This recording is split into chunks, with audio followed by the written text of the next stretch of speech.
Possum qui dit ça.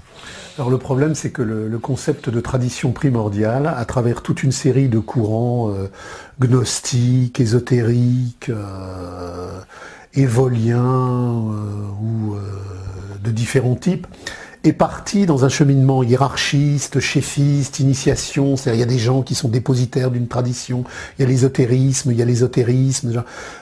Pour Marx et pour la réalité historique, c'est pas du tout ça la tradition primordiale. La tradition primordiale, c'est cette aspiration invariante, sacrale, radicale, générique, qui depuis que nous avons été dépossédés de notre être par la révolution néolithique, il y a cependant en nous quelque chose qui subsiste en chacun d'entre nous et qui fait que nous sommes dans l'insatisfaction de ce monde.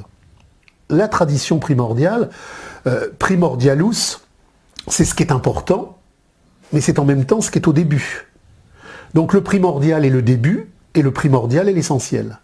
Qu'est-ce que l'essentiel et qu'est-ce que le début? C'est que pendant des millénaires, nous avons vécu en communauté organique, sans État, sans argent, sans exploitation, sans pathologie mentale, dans un épanouissement, comme on le voit, je le disais tout à l'heure, dans Danse avec les loups, et qu'à partir du moment où la civilisation s'est mise en marche, elle n'a pas simplement brisé le rapport de l'homme à la nature, le rapport de l'homme à l'homme, mais elle a scissionné l'homme en lui-même.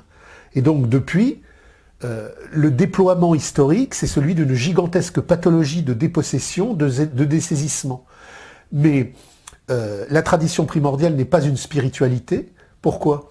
Parce que la spiritualité rentre dans une division du travail sacré-profane.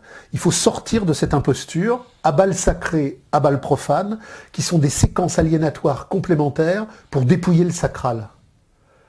Donc au nom du sacral, qui est l'unité organique du tout absolu, ce que nous ont appris Héraclite et Parménide et les présocratiques, c'est-à-dire que le sacral est le tout du monde.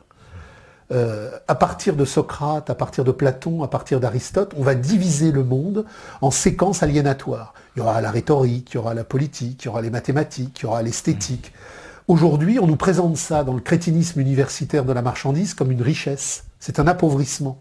Tout ce qui produit des expertises, des spécialités, des cristallisations, c'est une névrose de coupure, de séquence, de séparation, de division, de clivage.